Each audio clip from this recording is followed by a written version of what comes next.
Bueno, vamos, vamos a iniciar. Esperemos que Adriana se conecte seguramente. ¿Ves? La reventé, como quien dice, ya está ahí conectada. Buenas, buenas. Adriana, ¿cómo estás? Bienvenida. Hola, profe. ¿Cómo te ha ido? ¿Todo bien?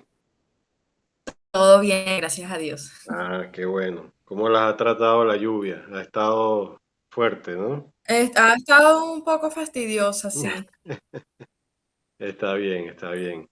Bueno, qué Sí. bueno tenerlas otra vez por aquí en esta clase que la verdad es que ha tomado un giro bien interesante en cuanto al enfoque, pues, ¿no?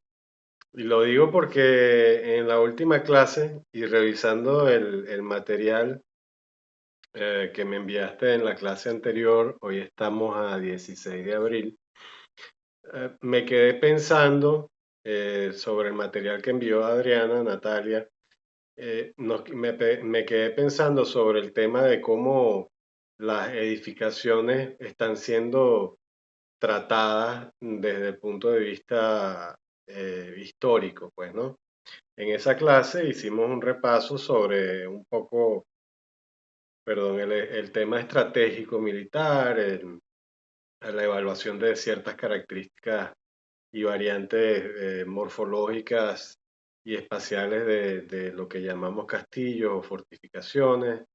Hablamos de los Antonelli, que es una generación de arquitectos que prácticamente desde el siglo XII había estado edificando en el viejo mundo edificaciones y fortificaciones y también pues en el nuevo mundo con el descubrimiento pues también lo hicieron, ¿no? Pero llegamos a un punto importante y en ese material que me enviaste, Adriana, no el que me enviaste ahorita, que tengo que revisarlo, sino el anterior, estuve fijando la manera en que intervinieron la edificación y también conversamos un poco sobre la arquitectura de Ricardo Porro, pues, ¿no? De este arquitecto cubano que en los años 60 se vio forzado a exilarse, pues, ¿no? Por diferencias con el régimen castrista, pues, ¿no?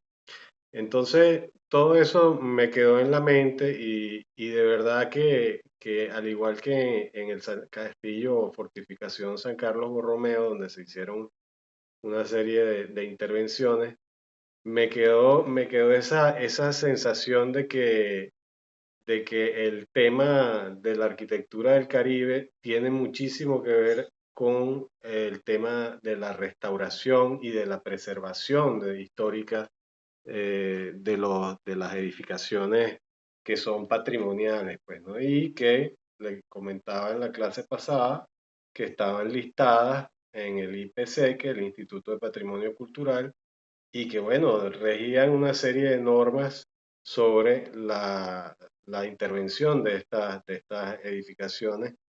Pero cuando vi esas fotos y cuando revisé un poco el material que tenía del San Carlos Borromeo y vi las de La Guaira, de verdad que me parecieron intervenciones realmente ridículas. Tengo que decirlo con todo la verdad por Tal delante, cual, profe. ¿no? O sea, unas cosas de un cafecito para tomarse allí. Y recuerdo que en una ocasión me invitaron también a Ciudad Bolívar a una ponencia sobre el Museo Histórico de Ciudad Bolívar.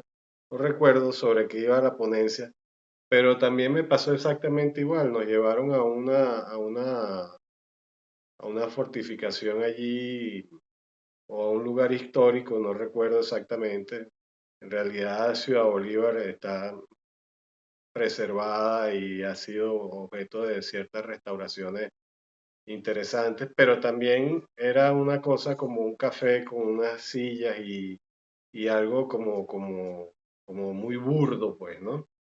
Entonces se me ocurrió buscar estas imágenes y con estas imágenes podemos ver la sucesión, fíjense ustedes, constructiva que se va dando en una edificación a lo largo del tiempo, pues, ¿no? Desde su base, este es uno de los baluartes del ala sur del Castillo San Carlos Borromeo o Fortificación San Carlos Borromeo, y se ve la manera, esta es desde la fosa, ¿no? Que la rodeaba anteriormente de agua, hoy está vacía, y se ve en realidad cómo el paso del tiempo va, va evolucionando y cómo se va aplicando el material e inclusive vemos desde la base cómo son rocas propias del sitio de Pampatar y pues al final ya en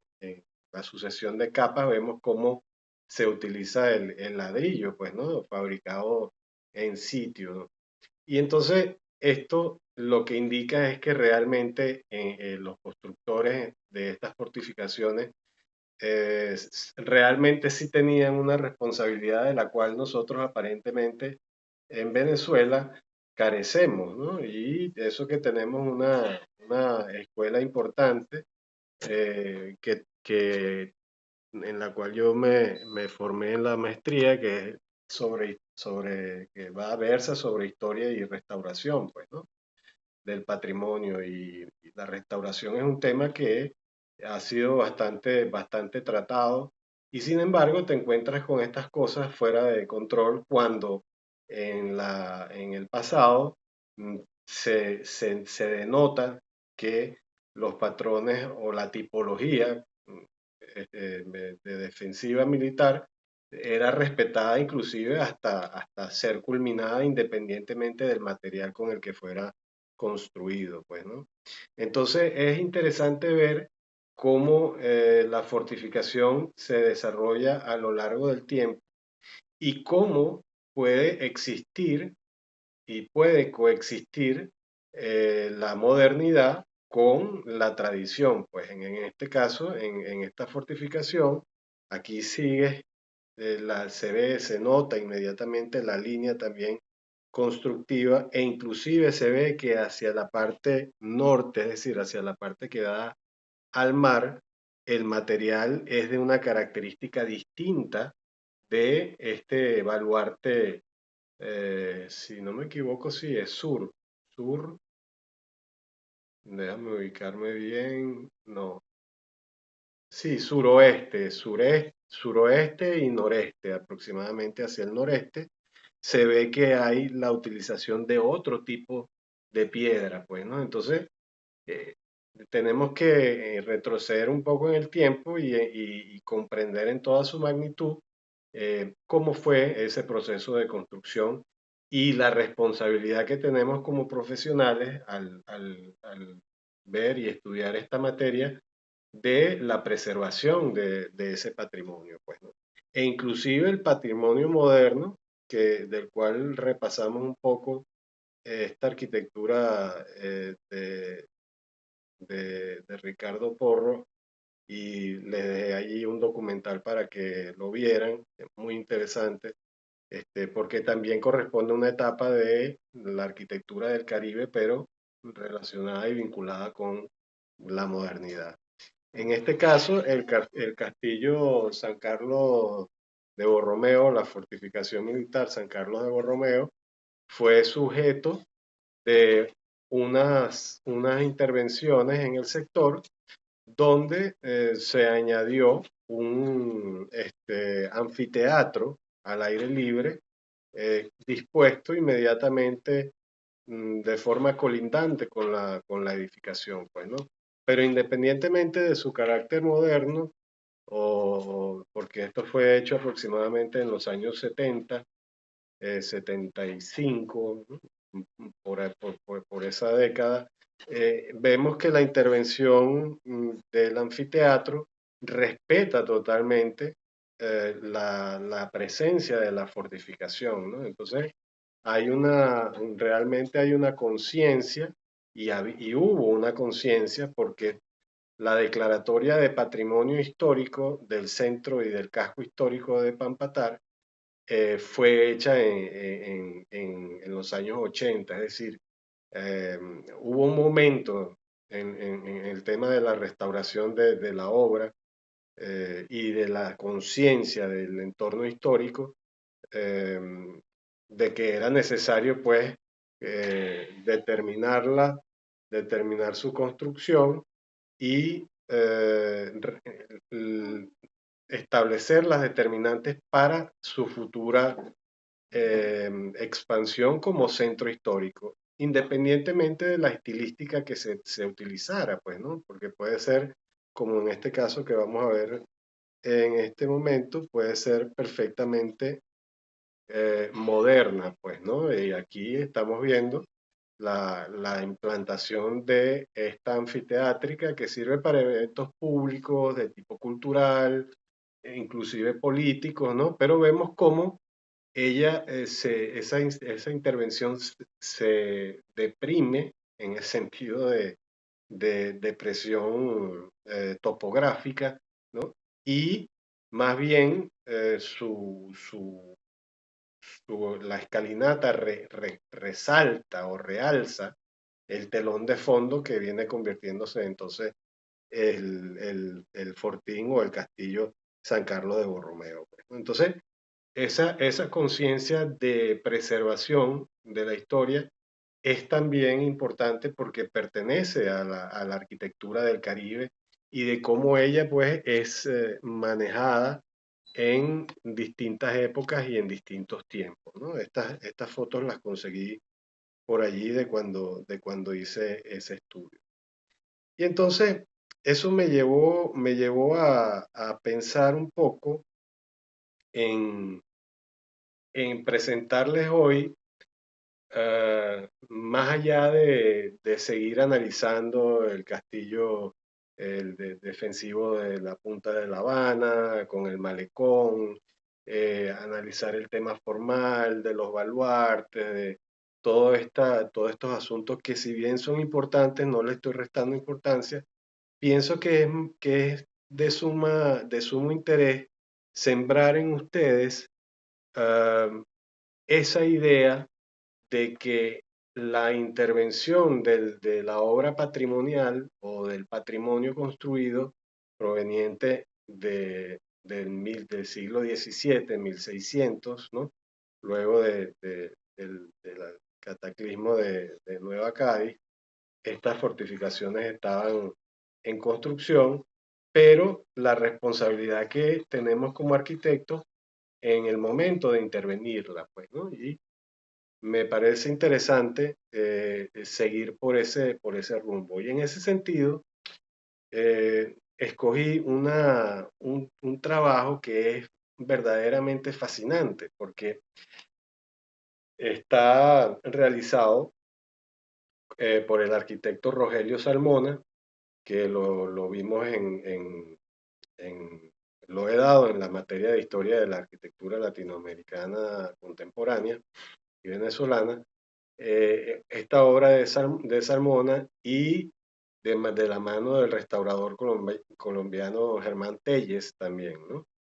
Se trata nada más y nada menos que la casa de,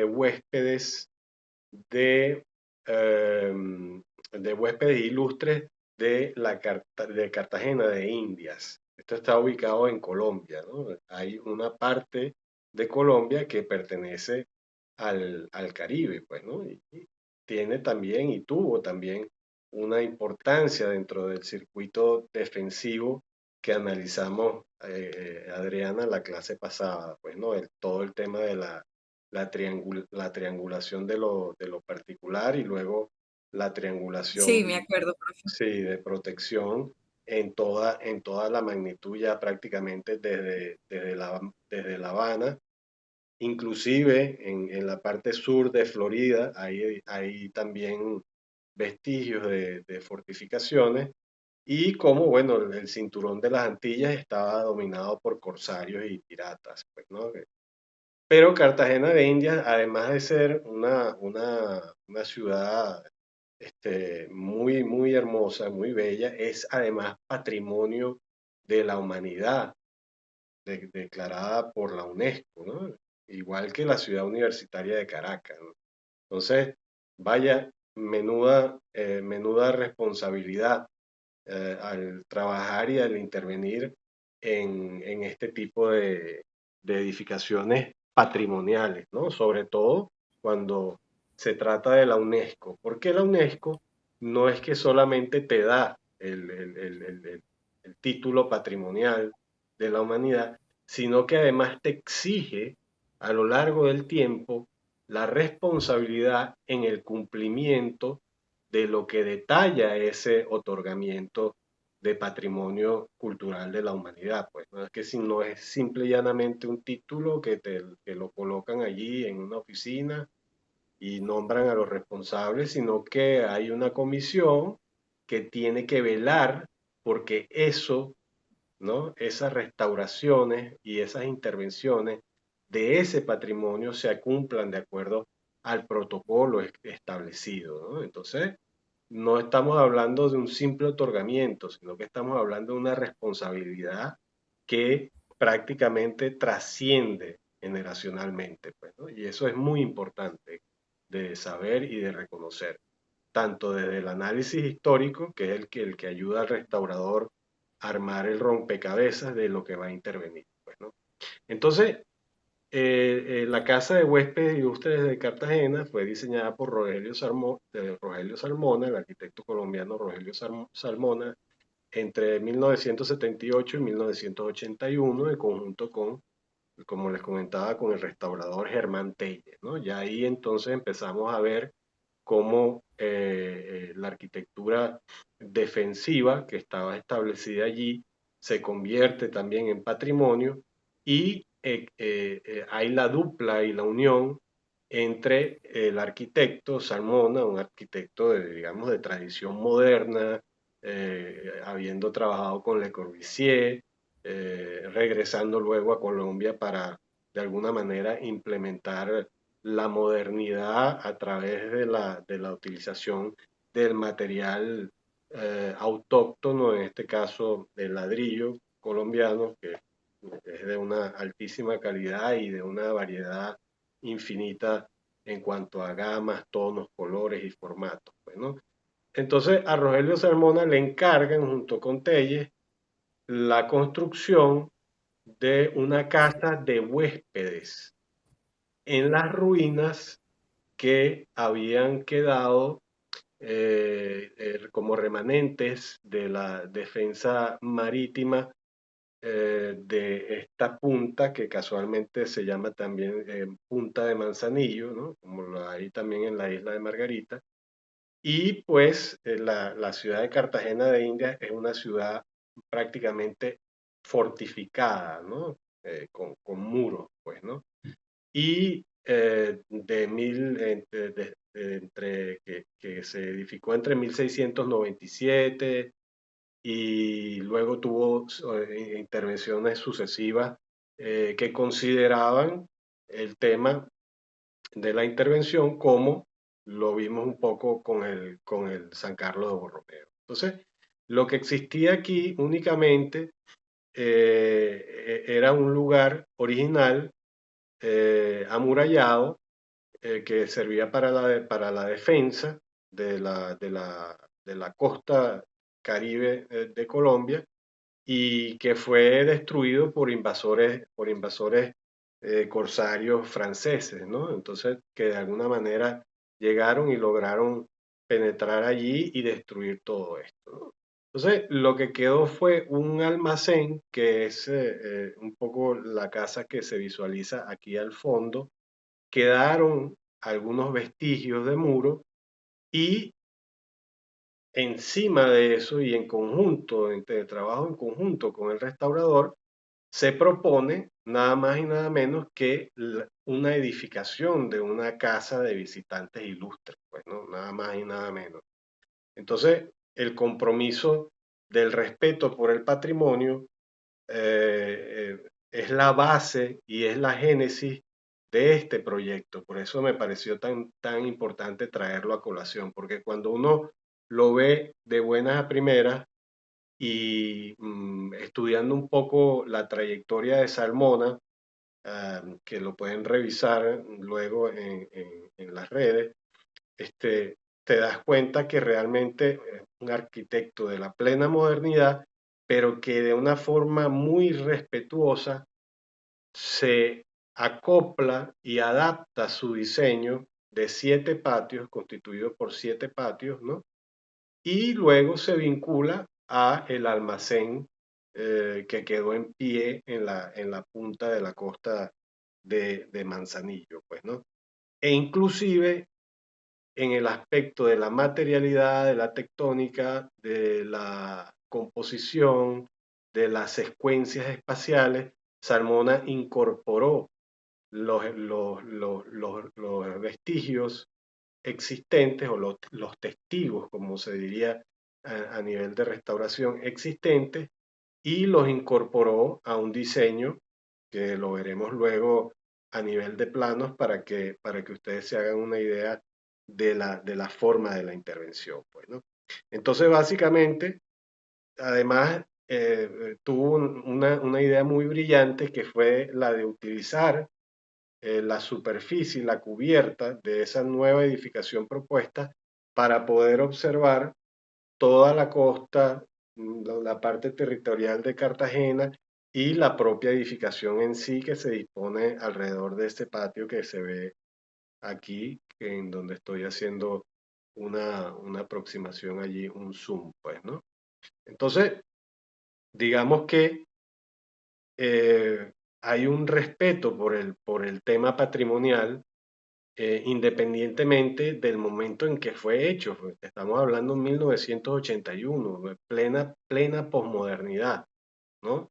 De la mano de un arquitecto formado en la modernidad, ¿no? Y pienso que este es un ejemplo importante que debemos considerar. Voy a pasar otras vistas de cómo esta vivienda se constituye a través de estos patios, la utilización de la piedra coralina, que es la piedra que originalmente también está presente no solamente en los muros que quedaron eh, mm, como testigos, como les decía, en esta edificación, pero fueron incorporados también a el proceso de diseño que tuvo Salmona, netamente moderno, pero además con la inclusión de elementos muy tradicionales como lo son los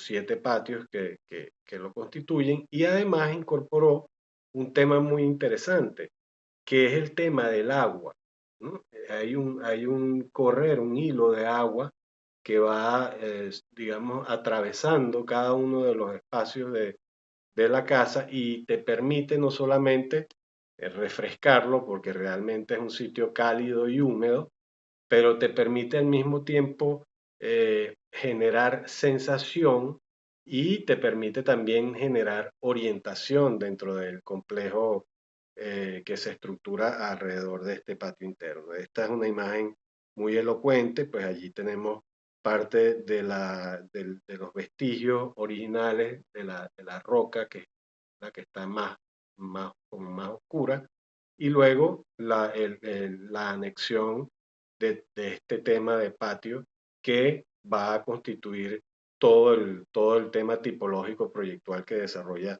Salmona, con inclusive la inclusión de el tema del corredor, ¿no? El corredor, que también es algo que está muy presente en la tradición arquitectónica eh, americana, la idea del patio y la idea del corredor, sobre todo en el sur de América, pues, ¿no? Porque además el corredor y el patio son elementos de refrescamiento, pues, ¿no? De los espacios, ¿no? Y en este caso, inclusive, utiliza el corredor en forma abovedada, utilizando una técnica, digamos, un poco más antigua o ancestral, que es el de la bóveda catalana, ¿no? Que se realiza con estos ladrillos y generando, bueno, estas aperturas hacia los patios para de alguna manera tamizar la luz hacia el corredor y bueno, hacia la margen izquierda, si hacemos una aproximación, allí vemos cómo corre en ese reflejo, cómo corre el agua también en conjunto con el corredor y la presencia del muro de piedra coralina original que estaba allí existente, ¿no? Entonces, el muro se convierte y la piedra se convierte en el tema que estructura toda la intervención, pues. Y en ningún momento uno siente que hay una disociación en la intervención, ¿no? Es decir, uno siente que realmente está adaptada a la preexistencia, independientemente de que hayan sido unos muros que los corsarios dejaron en pie y una zona de almacenes que también fue sujeto de restauración con la que se vincula la edificación finalmente como remate en la punta del sector de Manzanillo, en Cartagena de Indias. Entonces aquí vemos cómo el respeto proyectual hacia la preexistencia también establece un diálogo fluido entre un espacio y otro, pues, ¿no? Hay como una tridimensionalidad que te permite ir descubriendo la edificación en la medida que vas ingresando, pues, ¿no? Y también la presencia de la vegetación, es decir, la vegetación original, la vegetación que estaba allí en el sitio, ¿no? Se preservó, se trabajó, se incorporó también, porque forma la naturaleza también parte de ese patrimonio, pues, ¿no? Entonces, vemos una arquitectura caribeña hecha por un arquitecto de la modernidad y con un tremendo respeto hacia la preexistencia, que genera además a través de la materialidad una edificación verdaderamente de mucho valor desde todo punto de vista, pues, ¿no? Y bueno, tenemos una vista hacia el mar aquí, y aquí vemos cómo pues esa rampa de alguna manera permite no solamente el ingreso a la edificación por la parte de arriba para la visualización de todo el entorno de la vista, que es bellísima, y deja por debajo la posibilidad de ingreso y de acceso a la vivienda. Y eso que está allí no es una piscina, porque ¿no? Realmente eso es un espejo de agua, ¿no? Que sirve para que la casa refresque, porque el agua, la presencia del agua allí también se utiliza como elemento para refrescar climáticamente la edificación. Y aquí vemos, en esta imagen que sigue, inmediatamente vemos y podemos reconocer qué es lo nuevo y qué es lo antiguo. Es más que evidente, pues, ¿no? Se ve en en la antigüedad, digamos, aparente y real de lo que es los muros del fondo y lo que está edificado de forma integrada, pero con materiales, pues, eh, del momento, pues, ¿no? Contemporáneo. Y entonces eso de ninguna forma le resta importancia a la edificación, sino que la enaltece, ¿no? Porque la restauración básicamente se trata de ir restituyendo la obra por capas, ¿no? E ir investigando no solamente desde el punto de vista histórico, sino desde el punto de vista de la materialidad y la restauración, ir por capas escarbando hasta llegar a lo que es la constitución y la forma constructiva original de la vivienda. Pues en este caso era más que evidente porque era una piedra del lugar expuesta a la cual Salmona utilizó también, respetó, pero integró de una forma novedosa, pues, ¿no? Porque ni modo que vas a conseguir piedras de esa antigüedad, sino que, bueno, tienes que incorporar la piedra, pero bueno, con las características ya de la materialidad que pueda tener en la actualidad y en el momento en que se construye, ¿no?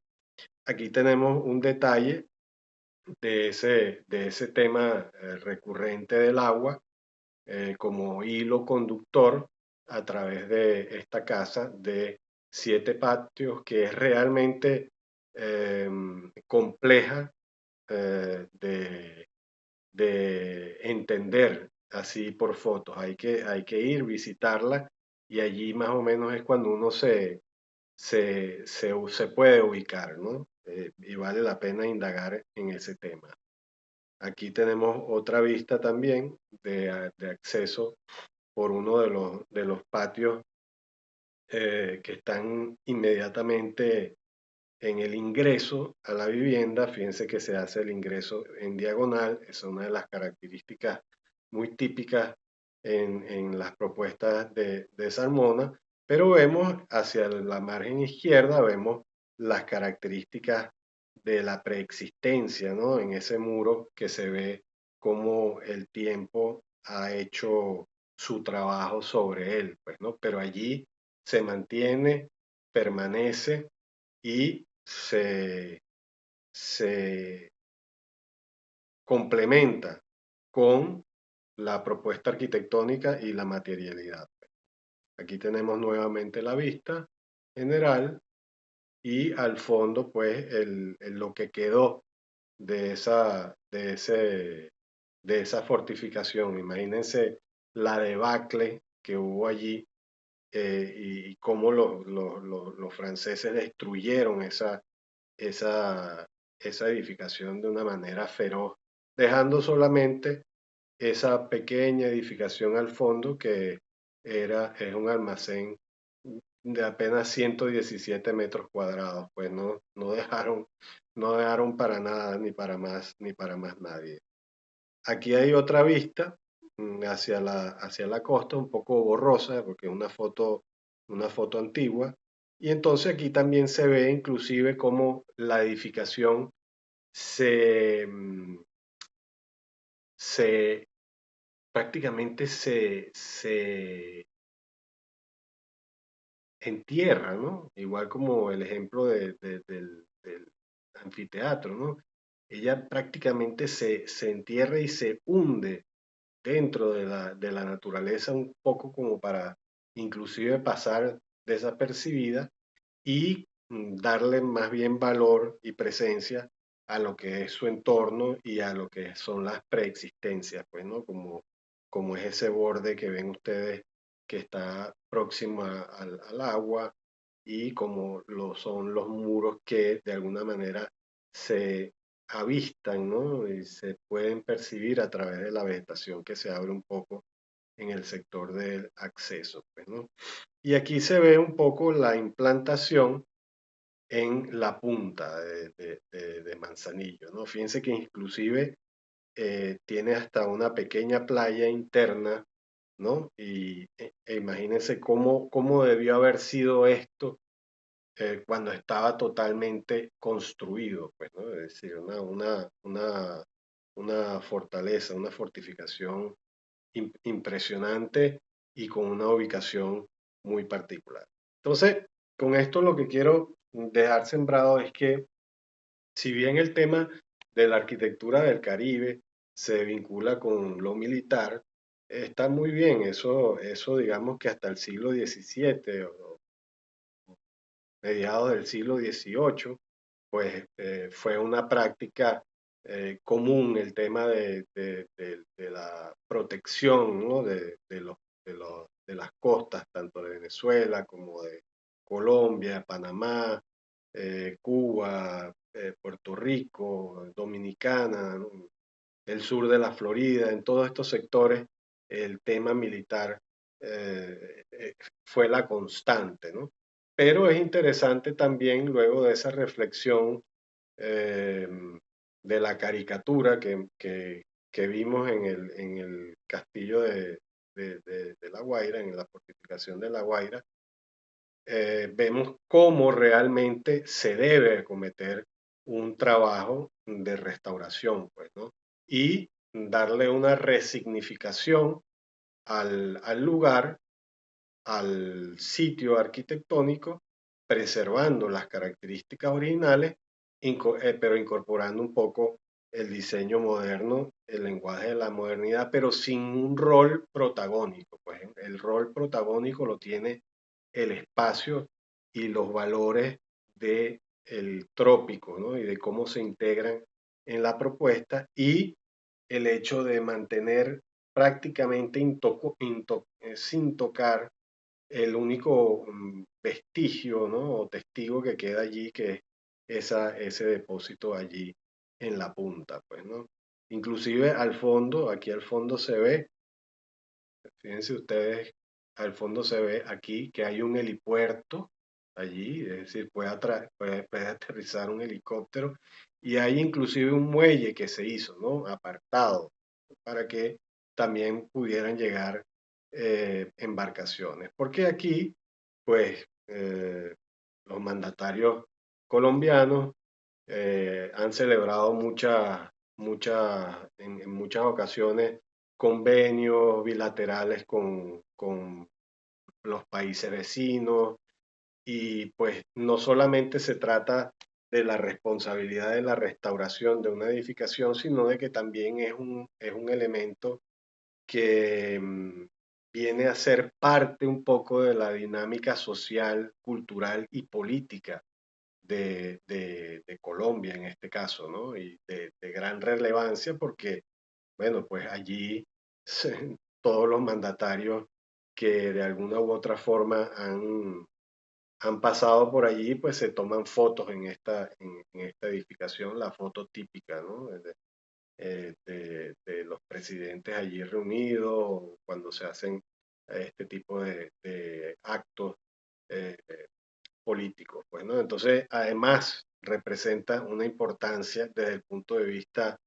de la presencia, pues, política y allí la arquitectura no solamente tiene una función desde el punto de vista eh, de restauración del patrimonio, sino que también de la imagen, pues, ¿no? Que proyecta el país hacia el exterior. Entonces, hay una cantidad de variables y de consideraciones que tenemos que tener en cuenta, aparte de las técnicas que son también muchísimas, pues, ¿no? Y que tienen que ver con los procedimientos de restauración del patrimonio edificado, ¿no? En esta otra vista ya vemos al fondo, ¿no? Cómo se ve este, el borde costero ya edificado, ¿no? De la costa caribeña colombiana y se ve entonces en primer plano una edificación ya de un carácter un poco más contemporánea, pues, ¿no? Entonces, pero está relegada a un sitio o a un sector donde prácticamente no se percibe, ¿no? Si no está, como en este caso, elevado del nivel de la Tierra y es una foto prácticamente no aérea del todo, pero sí en semiaérea, ¿no? Y allí es donde se puede un poco intuir que ha habido una intervención, pero, porque si no, si llegas y haces el recorrido normal, tú piensas que eso ha estado allí siempre y de la misma forma. La foto que vimos anteriormente, ya con un poco más, con el paso del tiempo, pues aquí vemos la rampa que permite visitar la edificación, caminar por encima, el espejo de agua e inmediatamente te vemos el corredor que veíamos en la imagen anterior. Pues, ¿no? Entonces, digamos que hay una presencia arquitectónica, pero realmente está mimetizada, ¿no? Con la preexistencia, de tal forma y en tal maestría o con tal magisterio arquitectónico que pues ni te das cuenta de que eso está allí aconteciendo, pues, ¿no? Porque es prácticamente una transición natural de un espacio al otro. Aquí vemos otra de las imágenes ya correspondientes con el ala más moderna, pero sin embargo preserva el tema de la materialidad del elemento, ¿no? Y bueno, son las habitaciones de huéspedes que se disponen allí en la casa, ¿no? Esta vista es uno de los patios principales de la edificación, de uno de los siete patios. Y bueno, allí también el tema de la sombra y del agua es muy importante en la climatización de la edificación. E igualmente aquí no podemos decir qué es lo moderno o qué no es lo moderno, pues, ¿no? Es decir, no podemos distinguir qué fue antes y qué fue después. Y por eso es que esta intervención es tan magistral. Aquí tenemos otra imagen de los corredores y es interesante ver el patio, cómo tiene ese árbol, ¿no? Es decir, eso no fue sembrado allí hace 10, 20 años. Ese árbol estaba allí y de alguna manera el respeto por la naturaleza está presente en este caso, pues, ¿no? Eso es algo que hay que señalar. Aquí vemos, y quise hacerlo al revés, un segundito, que se estaban metiendo los mensajes de WhatsApp ahí y había una palabrota. Disculpen que no lo controlé. Bueno, entonces aquí vemos realmente, que lo quise dejar para el final, una axonometría, ¿no? De donde se puede entonces visualizar la manera en que está constituido el recorrido. Vemos que entramos por una parte, digamos, en el extremo inferior derecho, ¿no? Que tiene que ver con los muros que están existentes allí. Luego se desarrolla la edificación, digamos, con la implantación de la arquitectura moderna, pero con la utilización del material. Y seguimos entonces con este elemento conductor, que es ese muro que queda como testigo allí y remata entonces con la imagen de la extrema izquierda, que es lo que corresponde con la zona de almacenes, que fue también restaurada por el arquitecto Telles, una colaboración entre Telles y Salmona. Y hacia la parte de arriba, bueno, se ve el despiece, digamos que de los elementos que de alguna manera constituyen el recorrido superior de la edificación, ¿no?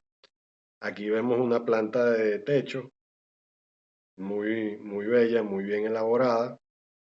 Y entonces allí también podemos notar rápidamente cuáles son los elementos preexistentes y cuáles son los elementos edificados, que son los que arrojan sombra, pues, ¿no? Son es el elemento nuevo incorporado a la preexistencia, ¿ok? Una planta de techo de la intervención. Aquí hay otra axonometría desde otro punto de vista, desde otro ángulo, donde se pueden identificar los 7 patios, ¿no? Que incorporan el conjunto y de cómo se dispone todo alrededor, pues, ¿no?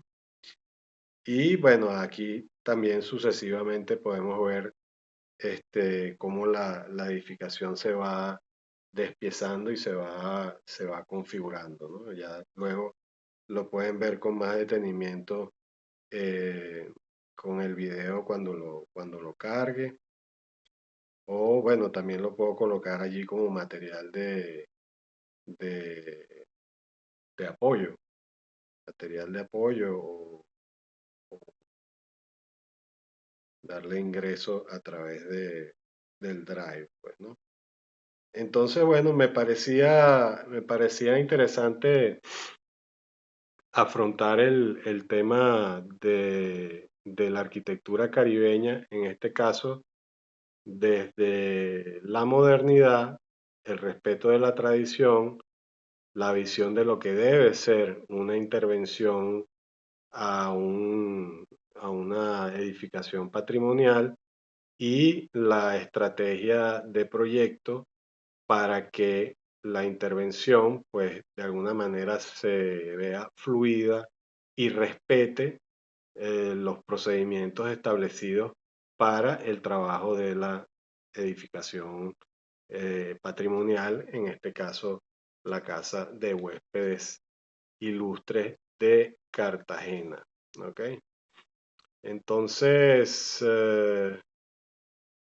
básicamente eso era lo que quería mostrarles el día de hoy. La vertiente que habla sobre la idea de la edificación que quede y permanezca derruida, que es la de Ruskin, ¿no? Este teórico a quien les menciono, que tiene un libro muy famoso denominado Las siete lámparas de la arquitectura, que lo pueden consultar un poco para darse una idea sobre el tema de la restauración. Y por otra parte está Violette Leduc, que tiene también una postura sobre la intervención del tema patrimonial eh, de una manera, digamos, ya de intervención con elementos que son contemporáneos y que de alguna manera pueden unirse independientemente de que exista allí el contraste, pues, ¿no? Entonces, bueno, hasta aquí les dejo esa reflexión y pues nada, este, si tienen algo más que agregar o alguna consulta, quedamos entonces así. Bueno, muchachas, espero que les haya sido de interés el tema de hoy. Estoy seguro que sí. Nos salimos un poco de lo tedioso que puede ser revisar todo el tema morfológico y formal histórico de lo defensivo militar, incorporando ya un poco más el tema contemporáneo y de intervención del patrimonio, ¿no? Entonces, en esa línea de criterio es que podemos desarrollar entonces los trabajos finales. ¿Ok? Entonces, bueno, quedamos hasta aquí. Si no hay más intervención o más preguntas, hasta la próxima clase, pues que ya será, creo que la penúltima clase, ¿no? Si no me equivoco. Si no me equivoco. Creo creo que la próxima clase ya sería la penúltima clase.